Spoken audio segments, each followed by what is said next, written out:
Okay. So I did my US Open preview last week, and I told you how to hit the bomb and then how to hit the fairway. Because to my knowledge, you were supposed to hit the fairway if you were going to win the US Open. Or at very least, you had to hit more fairways than you missed.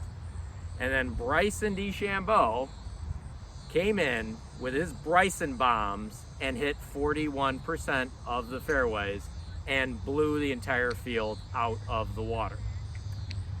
So, shows what I know, those that can't teach. So, you're more welcome to hit more fairways with that last video, but this is all about the bombs, and what I want to talk to you about is obviously Bryson has physically changed, but I want to talk about his technical changes.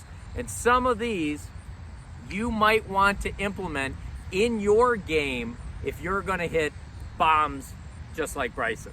So, couple things that jump off the page to me as a coach is he was told to be very centered when he hit. And as much as I do like a centered access point when playing irons, he is not doing that anymore with his driver, sorry. So he used to stand much narrower with his driver. Now he's standing much wider. He used to be much more vertical with his spine. Now he's got more of an access tilt back to the trail side at address. Guess what? He used to be very centered in his backswing. Now he's moving off of it. His head is moving even further behind the ball. His spine, his secondary axis tilt is angled away even further behind the golf ball. Here's another thing that he did. You remember how he used to swing on those swing planes, those little PVC pipes, and you do that to death? Yeah, he's not doing that anymore. Sorry. Again, if that's helping you, continue to do so. But we're talking about bombs here, and he's not doing that anymore. In fact, he used to have much lower of a swing, a lot less wrist hinge at the top. So he would lessen this lever, right? And he would try to swing that where he basically did not displace the shaft too much in transition. Sorry, he's not doing that. He is allowing these wrists to hinge. He is getting higher, he is getting longer, and his club is getting more across the line as he's moving off of it more. Again, pressure and center of mass shift to the trail side, hands, arms higher, golf swing longer, and as it gets longer, it gets more across the line. All of these changes have gone a long way to producing speed. Now, how do you test these changes, whether they work for you? You've seen my other videos. You know I love super speed, and I've got a monitor down there that's going to tell me how fast I'm swinging. And I said this before, and I'll say it again.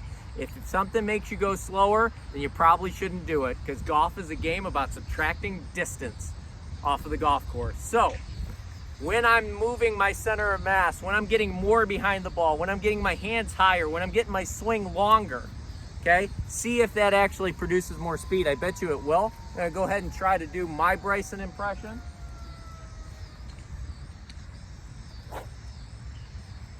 Okay. That's not bad right out of the bat for me. 112 there. And the reason I'm asking you to do this, the reason I am, is you will never, ever know how fast that car can go unless you floor it. That's another thing. If you're following him on Instagram or any of his coaches, he is in one of his coaches' living room, literally trying to put it through the net, through the wall, and down the street. If you never, ever hit the gas, you will not learn how fast the car can go. As much as he is trained physically, he has trained neurologically. He has taught his brain how to go faster. Best similarity that I can come up with is like training sprinters downhill. They go faster downhill, and it makes their brain accustomed to going at that speed. So you need a checks and balances. You need to actually know, not only does that feel faster, it is faster. All right, let's hit the bomb.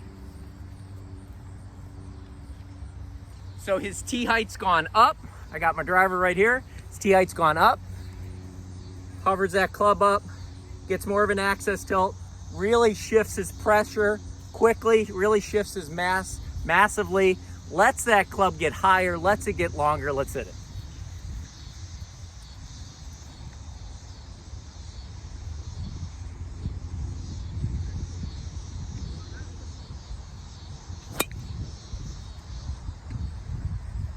And you know what's going bye-bye besides that ball? Holding your finish. My prediction in 15 years on the PGA Tour, it's probably already here, to be honest with you. You're just not going to see any of these young guys with the driver holding their finish. They will on a wedge because that's more precision, but you're just not going to see them holding their finish anymore on a driver because they are emulating what they see with the world's longest drivers, the Remax guys. So don't be afraid to shift pressure, shift mass, and then rip it. Even if you have a little bit of that, honestly, finishes tend to be too pretty and overthought about. See ya.